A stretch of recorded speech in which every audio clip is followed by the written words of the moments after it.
G'day everyone, I'm David Reedy. Welcome to Piano Finally, a podcast by an old bloke who's getting around to learning the piano. Finally.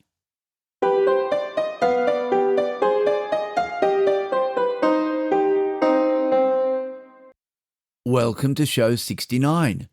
Thank you very much for listening.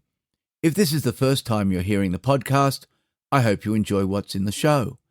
If you're back for another episode, then thanks for returning. If you too are learning a musical instrument, let me know how you're going with it. You can contact me at david@pianofinally.show.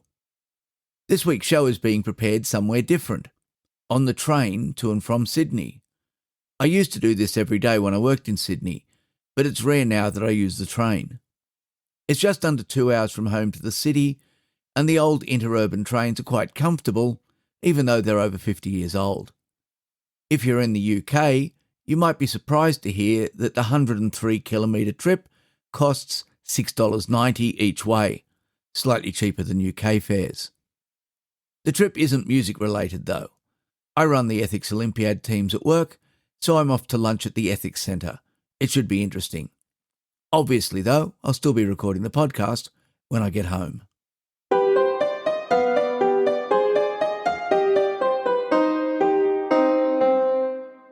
The 19th International Chopin competition has been running for a week now, and as I write this, stage 1 is complete.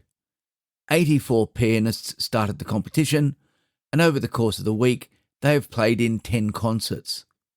40 made it through to stage 2, and the list was announced on Wednesday morning. Anthony Ratanov, the second place winner in the Miami competition, is my pick for the competition, and he has made it through to the next round. It was his appearances in some of the accompanying video of that competition that made me aware of his playing and his approach to his music.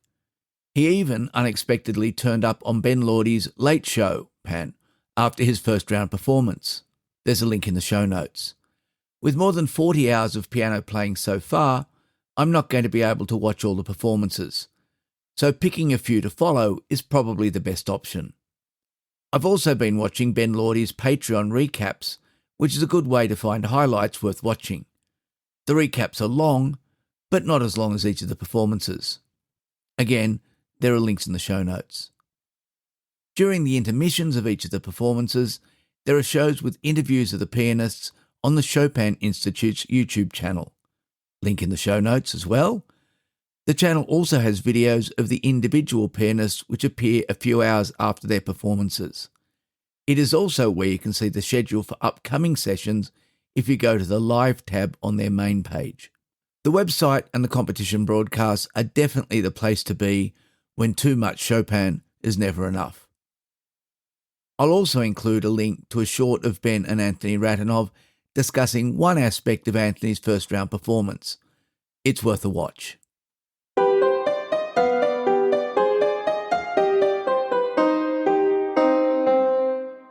It's not about the money. As I've mentioned before, I listen to a lot of podcasts.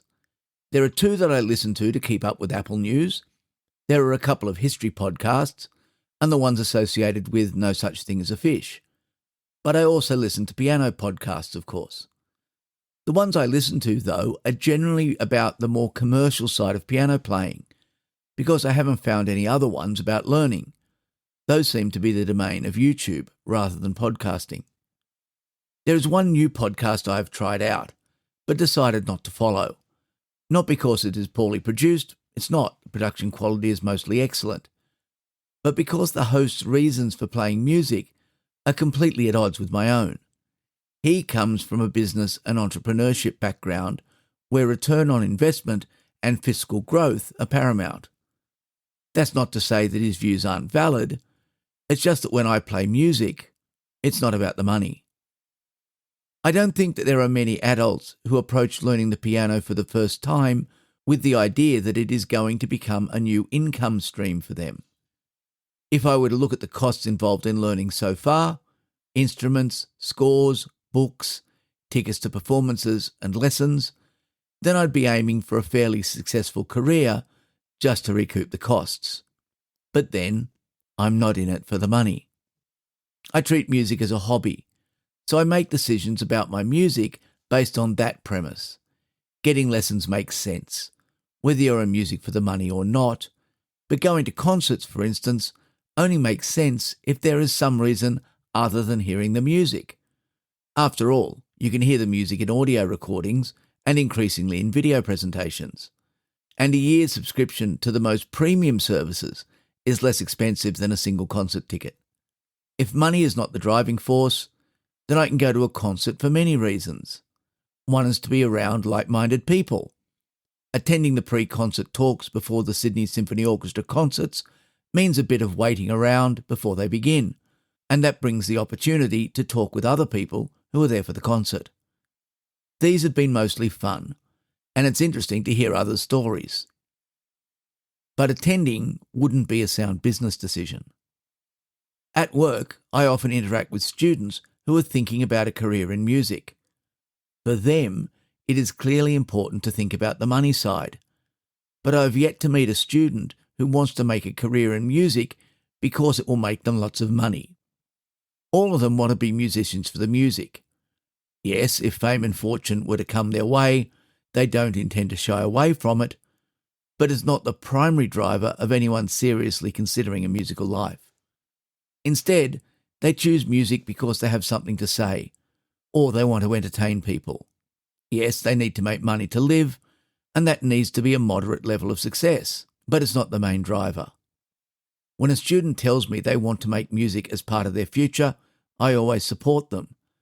But I also encourage them to have a backup plan, whether that is something in another field or just adding a teaching qualification to their studies. I think one of the most valuable aspects of taking up the piano as an adult is that it is most definitely a bad economic decision. I don't have to consider maximising my return on investment. I don't even have to make a concerted effort to justify purchases that make little monetary sense, but which will enhance my enjoyment of playing or help me to learn something new. I am very grateful to all those younger musicians who make the choice of pursuing a career and who eventually become those artists that we will all enjoy and appreciate. Their courage in starting out on a path without a clear destination is refreshing, and yet another reason why we should all be supporting their efforts at every opportunity. But for those of us who are a lot older, and who take up an instrument too late to consider a musical career, it's about the challenge, about the hope of one day being able to entertain friends and families, to keep ourselves active, and learning most definitely. But it's not about the money.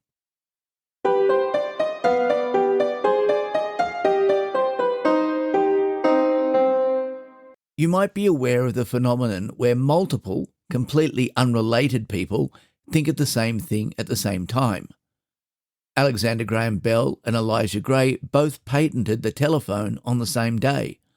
The movies Armageddon and Deep Impact were both in production at the same time and premiered in 1998.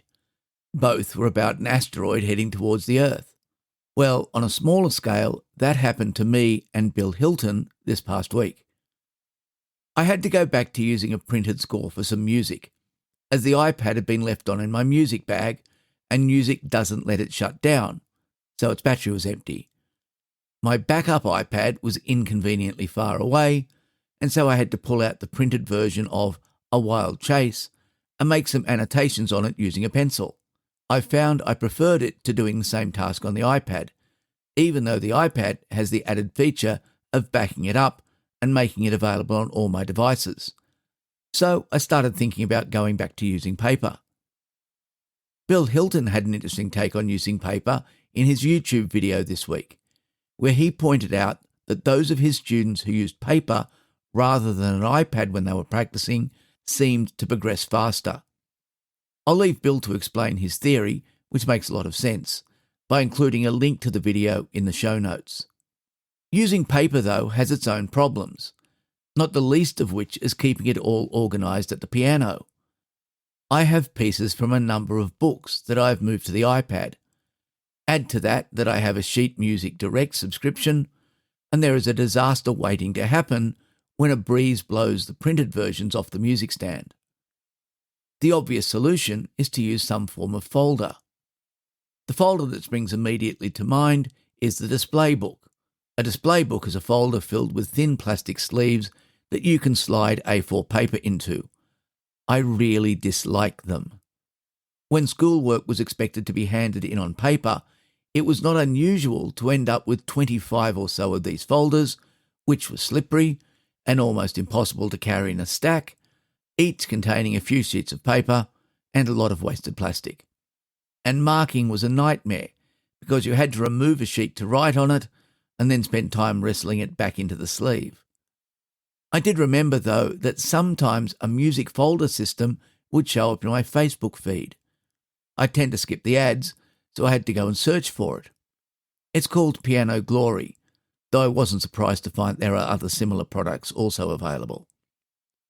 Piano Glory is an Australian company based in Sydney and run by two pianists who founded a piano academy and who developed the product to aid their students. The idea for the folder is that instead of thin plastic sleeves, each sheet is made of a thicker plastic with long sections along the top, bottom and outer edge that hold the edges of a sheet of A4 paper. The sheets are much sturdier than the plastic in the display folders, and the edge sections are quite firm enough to hold the paper securely, even though they only extend about 2 centimetres over the paper. This means that most of the paper is sitting exposed so that you can write on it. And with no plastic on top of it, there are no unwanted reflections. Ideally, you would use paper that is printed on only one side, but the carrier sheets are clear, so if you do have double-sided printing, you can still see the reverse. You just can't write on it. And of course, nothing is permanent, and you can add and remove pages as needed. Each folder contains 20 sheets, but you can't add or remove sheets as the folders have metallic comb binding. 20 sheets mean that you can store up to 40 pages of music. The binding also means that there is no problem having the folder stay open on the music stand. Included with the binder are adhesive tabs that you can use to mark places or for fast page turns. There's even an adhesive pencil holder you can add. I purchased the 5-pack of folders directly from Piano Glory. I'll give one away to a colleague who has a need for it, and I'm sure I'll find plenty of ways to use the others, especially as my repertoire grows. These folders aren't cheap, but I think it's worth it as it should make my practice time more productive, a la Bill Hilton's reasoning. There's a link in the show notes to the company directly, bypassing Facebook.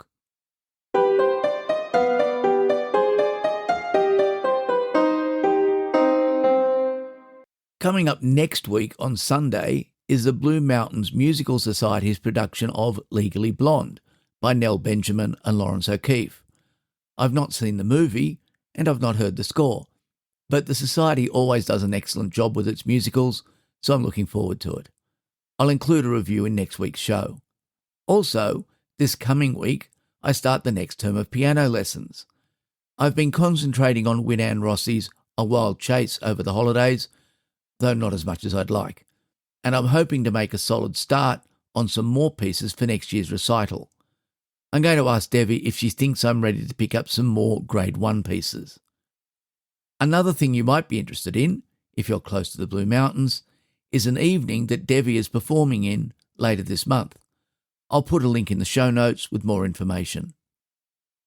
If you'd like to contact me, email is the best way. You'll find me at david@pianofinally.show and the website at www.pianofinally.show. In both cases, Piano Finally is all one word. The show is also on Spotify and available as audio only on YouTube. You can subscribe via any popular iOS or Android podcast application or from directories such as Apple Podcasts, Spotify, or YouTube. I also post an excerpt and link for each episode as an Instagram reel. If you're learning an instrument, let me know where you are in your journey. What's going well? What are you having problems with? And are you getting enough practice in? So, until next week, I hope your piano stays in tune and you enjoy your time at the keys.